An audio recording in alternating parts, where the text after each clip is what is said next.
मीना अब बूढ़ी हो चुकी थी। वह अब अपनी अंतिम सांसों का इंतजार कर रही थी।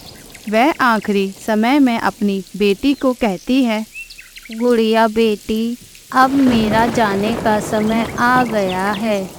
माँ, आप ऐसे क्यों बोल रही हैं? मैं अभी आपको डॉक्टर के पास लेकर चलती हूँ। नहीं बेटी, अब बहुत देर हो चुकी है।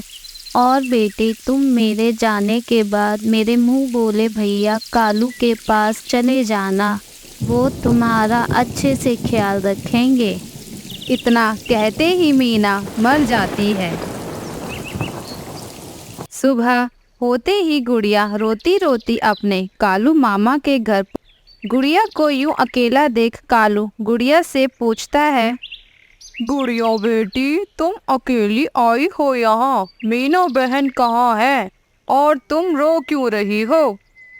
वो मामा जी, माँ मुझे छोड़कर चली गई। उन्होंने ही मुझे मरने से पहले आपके पास आने को कहा था। गुड़िया रोते रोते कालू को सारी बात बता देती है और कालू गुड़िया को अपने सीने से लगा लेता है। चुप हो जाओ मेरी बेटी, तुम्हारी माँ नहीं रही तो क्या हुआ? अभी तुम्हारा कालू मामा है ना, तुम्हें चिंता करने की कोई ज़रूरत नहीं।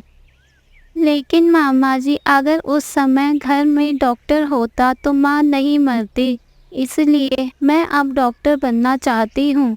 मैं डॉक्टर बनकर गरीब पक्षियों का मुफ्त इलाज करना चाहती हूँ, जिससे किसी भी बच्चे को मेरी तरह अनाथ ना होना पड़े। बेटी, तुम्हारे इस काम में मैं तुम्हारा साथ दूंगा। मैं तुम्हें डॉक्टर बनाऊंगा। शुक्रिया मामा जी, आप सच में बहुत अच्छे हैं। चंदा कालू और गुड़िया की सारी बातें सुन रही थी। अब वह उन दोनों के पास आ जाती है। अरे गुड़िया, तुम यहाँ क्या कर रही हो? वो चंदा, मीना बहन अब इस दुनिया में नहीं रही, इसलिए गुड़िया अब से हमारे ही पास रहा करेगी। इसका मतलब अब इसका खर्चा भी हम ही उठाएंगे? चंदा, तुम ये कैसी बातें कर रही हो? गुड़िया भी तो हमारी बेटी जैसी ही है। सुनो जी, ये मेरा घर है, कोई धर्मशाला नहीं जो कोई भी आकर यहाँ रहने लगेगा। इतना कहकर चंदा वहाँ से गुस्से में चली जाती है और गुड़िया को चंदा की बात का बहुत बुरा लगता है। अब कालू बात को संभालते हुए गुड़िया से कहता है, अरे गुड़िया बेटी, तुम्हें तो तुम्हारी मामी के स्वभाव का पता ही है। उनकी किसी भी बात का तुम बुरा मत मानना। मेरे रहते तुम्हें कोई परेशानी नहीं होगी।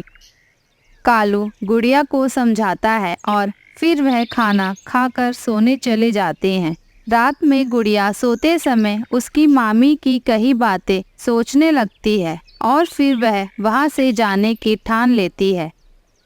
हाँ, यही ठीक रहेगा। मेरा यहाँ से चले जाना ही ठीक है। मेरे वजह से किसी को कोई भी तकलीफ नहीं होनी चाहिए। गुड़िया रात में ही वहाँ से चली जाती है। आगे कहानी देखने के लिए चैनल को सब्सक्राइब करें। और फिर सुबह कालू गुड़िया को सब जगह ढूंढता है, लेकिन गुड़िया उसे कहीं नहीं मिलती। वह इस बात के लिए चंदा को बहुत डांटता है और उधर गुड़िया रात भर उड़ते उड़ते थक कर एक नदी के किनारे पानी पीने उतर जाती है। बहुत प्यास लगी है, पानी पी लेती हूँ मैं। गुड़िया पानी पी लेती है और फिर वहीं उदास बैठ जाती है। उसे उदास देख गिल्लू कबूतर उसके पास आता है। बेटा, तुम कुछ उदास दिख रही हो। तुम्हें कोई परेशानी है क्या? नहीं नहीं कबूतर चाचा, मैं उदास नहीं हूँ। मैं तो बस ऐसे ही बैठी थी। बेटी, तुम कुछ तो छुपा रही हो। कोई तो बात ज़रूर है। मुझे बताओ, क्या हुआ है? गिल्लू के इतना पूछते ही गुड़िया गिल्लू को रोते रोते सारी बात बता देती है। ये तो बहुत बुरा हुआ तुम्हारे साथ।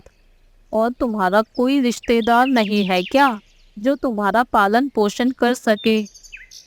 कबूतर चाचा, मेरी माँ ने मरते वक्त मुझे कौवे मामा के घर जाने को कहा था, तो मैं वहाँ गई थी। लेकिन मेरी मामी को मुझे घर में रहने देना मंजूर नहीं था, तो मैं वहाँ से बिना कुछ कहे ही आ गई। तो क्या तुम्हारे मामा ने भी तुम्हारी मामी से कुछ नहीं कहा, या फिर वो भी ऐसे ही है? नहीं नहीं कबूतर चाचा, मेरे मामा तो बहुत अच्छे हैं, लेकिन मैं किसी को भी परेशान नहीं करना चाहती थी, इसलिए मैं वहाँ से किसी को बिना कुछ कहे ही आ गई। गुड़िया की बातें सुन गिल्लू को गुड़िया पर तरस आ जाता है और वह गुड़िया को अपने साथ चलने के लिए कहता है। बेटी, अब तुम चिंता मत करो, मैं तुम्हारी देखभाल करूँगा और तुम्हें पढ़ाऊँगा लिखाऊँगा, ताकि तुम एक दिन अच्छी पक्षी बनो। कबूतर की ये बात सुन गुड़िया खुश हो जाती है और कहती है, धन्यवाद कबूतर चाचा, आपका मुझ पर बहुत बड़ा एहसान होगा। चाचा कहती हो तो फिर एहसान कैसा? खैर, तुम मुझे ये बताओ, तुम बड़े होकर क्या बनना चाहती हो? कबूतर चाचा, मैं बड़ी होकर डॉक्टर बनूंगी, ताकि कोई भी गरीब पक्षी पैसों की कमी की वजह से ना मरे। मैं उनका मुफ्त इलाज करूंगी। शाबाश बेटी, अब तुम्हें डॉक्टर बनाना मेरी जिम्मेदारी है। गिल्लू गुड़िया को अपने साथ ले जाता है और उसे पढ़ाता लिखाता है। समय के साथ साथ गुड़िया भी अब बड़ी हो गई थी और अब उसकी डॉक्टरी की पढ़ाई भी पूरी हो गई थी और वह अब डॉक्टर भी बन गई थी। कबूतर चाचा, ये देखो मेरा रिजल्ट आ गया और मैं अब डॉक्टर बन गई। शाबाश बेटी, मुझे पता था तुम्हारी मेहनत बेकार नहीं जाएगी और तुम डॉक्टर ज़रूर बनोगी। चाचा, ये सब आपकी वजह से ही मुमकिन हो पाया है।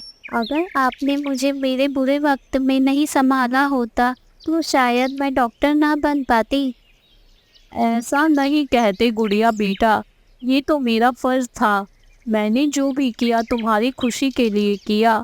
अब तुम गरीब पक्षियों का मुफ्त इलाज करना, ताकि दोबारा किसी पक्षी को तुम्हारी तरह बिना माँ बाप के ना होना पड़े। हाँ कबूतर चाचा, अब मैं ऐसा ही करूँगी। अब गुड़िया अपने क्लिनिक पर गरीब पक्षियों का मुफ्त इलाज किया करती और एक दिन चंदा एक पेड़ से टकरा जाती है और जिस वजह से उसे बहुत चोट लगती है और वह वहीं बेहोश हो जाती है। कालू को यह पता चलता है कि पास ही के जंगल में एक डॉक्टर है जो मुफ्त में इलाज करता है, तो वह चंदा को भी गुड़िया के क्लिनिक पर ले आता है। अब गुड़िया और कालू एक दूसरे को देख बहुत खुश होते हैं और कालू गुड़िया से कहता है, गुड़िया बेटी, तुम उस रात कहाँ चली गई बिना कुछ बताए? मैंने तुम्हें कहाँ कहाँ नहीं ढूंढा। वो मामा जी, मामी मेरे आने की वजह से आपसे बहुत नाराज थी, इसलिए मैं बिना कुछ बताए ही वहाँ से इस जंगल में आ गई। वहाँ से आने के बाद मुझे ये कबूतर चाचा मिले, जिन्होंने मुझे पढ़ा लिखा कर डॉक्टर बनाया। गुड़िया बेटी, मुझे माफ़ कर दो। मैंने अगर उस दिन तुम्हारी मामी को समझाया होता तो शायद तुम वहाँ से नहीं जाती, लेकिन आज तुम्हें डॉक्टर बना देख मुझे खुशी है कि तुमने जो कहा वो कर दिखाया। मामा जी, वैसे आपका यहाँ कैसे आना हुआ?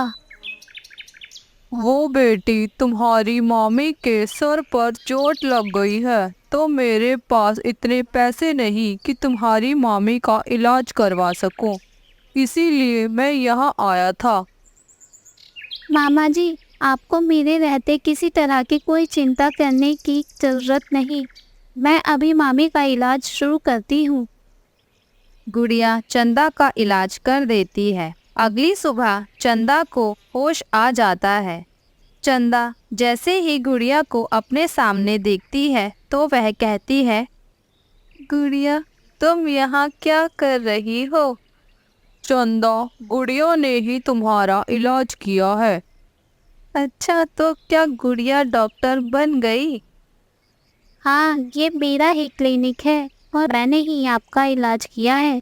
वैसे अब आपको ज़्यादा दर्द तो नहीं हो रहा ना? हाँ गुड़िया बेटी, अब मुझे पहले से ठीक लग रहा है। और बेटी, मुझे माफ कर दो। उस दिन मैंने तुम्हें बहुत बुरा भला कहा, जिस वजह से तुम घर छोड़कर चली गई। नहीं मामी जी, आप मुझसे माफ़ी मत मांगिए क्योंकि आप मुझसे बड़ी हैं। गुड़िया, सच में तुम्हारा बहुत बड़ा दिल है। बेटी, तुम भी अब हमारे साथ घर चलो और अब से वही रहना। नहीं मामी जी, अब मेरा घर तो यही है। आप घर जाकर आराम करना। मैं आपसे समय समय पर मिलने आती रहूंगी। गुड़िया अपने कबूतर चाचा के साथ अपना क्लिनिक संभालती और गरीब पक्षियों का मुफ्त इलाज करती, और जब भी उसे समय मिलता तो वह अपने मामा मामी से भी मिलने जाया करती।